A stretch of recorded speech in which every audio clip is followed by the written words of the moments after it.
ये मेरे अगेंस्ट हो रही हैं। अब यहाँ पे अगेंस्ट अक्षर मैंने बहुत बड़ा यूज़ किया है, अगेंस्ट तक भी नहीं जाना। जो मैं चाहती हूँ वो नहीं हो रही, क्योंकि ये जो मॉस्कस पर्सनैलिटी है ये सेंसिटिव है, डेलिकेट है। क्लास ना 10 मिनट बाद दोबारा से रीज्वाइन कर लेना।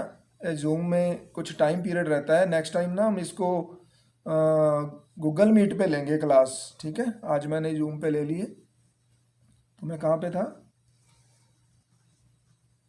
कहाँ पे था? पर्सनैलिटी उसके अगेंस्ट। हाँ, रिएक्शन कैसे होता है। तो ये सेंसिटिव होती है, तो सेंसिटिविटी का जो रिएक्शन होता है वो, आप अगर कुछ कर नहीं सकते तो फिर क्या करोगे, आपकी बॉडी के भीतर ही कुछ ऐसी घटना हो जाएगी कि आप कुछ कर ही नहीं पाओगे, तो फेंटिंग हो जाती है, बेहोश हो जाती है। तो इतनी ज़्यादा सेंसिटिविटी हो जाती है कि अगर आप जो चाहते हो, अगर आपके सामने वो घटना घटित नहीं होती या आपके चाहने के अनुसार कार्य नहीं होता, तो आप बेहोश हो जाते हो। लेक्सिस की मॉस्कस की जो बच्चे हैं, मॉस्कस के जो बच्चे हैं वो इतने सेंसिटिव डेलिकेट होते हैं कि उनको लगता है कि जैसे हिरन बहुत प्यारे होते हैं, सारे लोग उनको प्यार करते हैं, तो बच्चों को ऐसा लगता है कि मैं तो मतलब मैं ही सेंटर ऑफ अट्रैक्शन हूँ। लेकिन ऐसा होता नहीं है, ये मृग तृष्णा होती है। तो जैसे ही आपकी मृग तृष्णा गिरती है तो आपको प्रॉब्लम आ जाती है। तो ऐसे बच्चे जो इस तरह की अटेंशन में रहते हैं कि सारा परिवार मेरे को ही प्यार करता है, मेरे को ही प्यार करता है, और सडनली क्या होता है कि घर में कोई और बच्चा पैदा हो गया, सडनली घर में कोई और बच्चा पैदा हो गया या कोई और आ गया, तो बच्चे को ऐसा लगने लगता है कि अब मेरी जो खुराक थी, मेरी जो न्यूट्रिशन थी, जो मेरे को लव मिल रहा था, वो सारा का सारा लव जो है वो अब दूसरे को मिलने लगा है। और होता भी है, ऐसा होता भी है। एक बच्चा घर में अकेला है, उसको सारे लाड प्यार करते रहते हैं, करते रहते हैं, करते रहते हैं, तो क्या होता है, वो बिगड़ जाता है, स्पॉइल हो जाता है। और आप जब तक तो आप उसको सपोर्ट करते रहते हो स्पॉइल को, तो वो बच्चा बहुत अच्छा रहता है।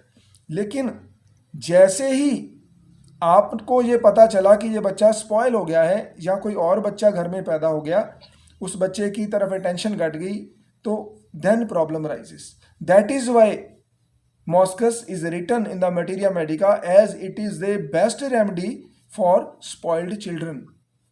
तो सबसे पहले हमें स्पॉइल्ड चिल्ड्रन क्यों है, उसकी थीम को समझना पड़ेगा, जो मैंने आपको बताने का प्रयास किया है।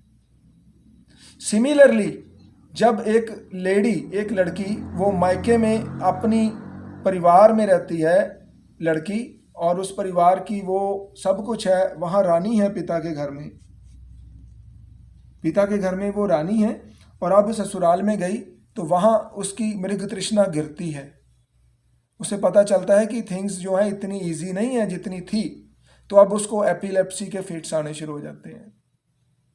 अब उसको एपिलेप्सी के फिट्स आने शुरू होते हैं और फेंटिंग हो जाती है, बेहोश हो जाना। यही थीम मॉस्कस के हर सिम्टम में, कॉन्कॉमिटेंट सिम्टम अगर कोई इंपॉर्टेंट है तो दैट इज फेंटिंग। डिस्मेनोरिया, जब भी पीरियड्स आएंगे इतनी ज़्यादा दर्द होगी कि उस दर्द की वजह से वो बेहोश हो जाएगी। अब याद रखें, ये जो दर्द की वजह से बेहोश हो जाना, इतनी ज़्यादा दर्द होना, माय डियर फ्रेंड्स, अपने मन में 3 दवाइयों को जरूर रखें: मॉस्कस, ज़ैंथोज़ाइलम एंड कैमोमिला। अगर आपके पास ये तीनों दवाइयां हैं, अगर आपको कोई पूछे कि आप एक गायनिकोलॉजिस्ट हो और मैंने आपको सिर्फ 3 दवाइयां देनी है आपकी डिस्मेनोरिया के पेशेंट्स के लिए, forget about others, forget about belladonna, forget about aconite, forget about others, demand only these 3 remedies, give me moschus, give me xanthoxylum and give me chamomilla.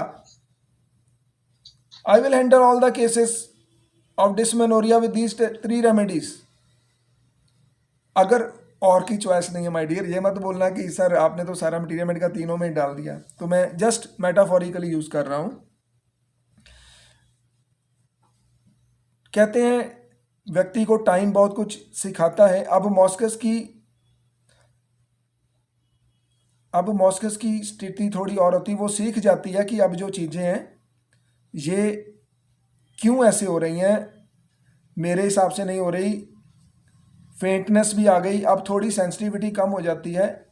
तो उसके बाद फिर वो आती है अपने और रिएक्शन पर, जहाँ पे फिर वो बोलती है, रिएक्शन करती है, गालियाँ निकालना, दूसरों को स्कॉल्ड करना, गुस्सा दिखाना।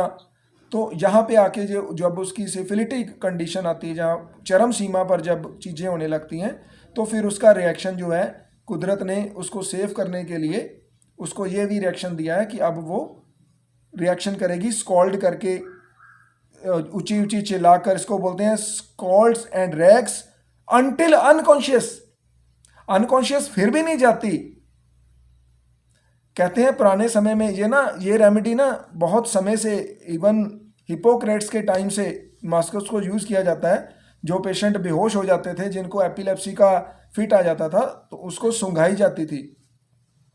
और मॉस्कस की जो गंध है, जो सुगंध है इसकी, ये इतनी पावरफुल है। मेरे पास एक व्यापारी आता है जो मॉस्कस को डील करता है, वो बता रहा था, कहता कि जब हम किसी को दिखाने जाते हैं किसी शोरूम पर मॉस्कस को, तो जैसे ही उसकी डिब्बी खोली जाती है मॉस्कस की, शोरूम के भीतर जैसे विद इन सेकेंड्स इसकी जो फ्रेग्रेंस है वो इतनी फैल जाती है मात्र डिब्बी को खोलने से ही। और मैंने उसके पूछा कि मैंने सुना है कि अगर मॉस्कस आपके हाथ में पड़ी हो और आपके हाथ के दूसरी तरफ से सुगंध निकलने लगती है, इज इट पॉसिबल? तो उसने एडमिट किया कि यस, इतनी ज़्यादा इसकी स्मेल होती है। नेक्स्ट इंपॉर्टेंट सिम्टम है मॉस्कस का, वो है coldness. Coldness at the physical as well as at mental level, दोनों लेवल पे ही इसकी कोल्डनेस रहती है। शरीर बहुत ज़्यादा ठंडा रखता है। तो कोल्डनेस का मतलब ये नहीं है कि इसको ठंड लगती है, ठंड नहीं लगती। It is just like camphor.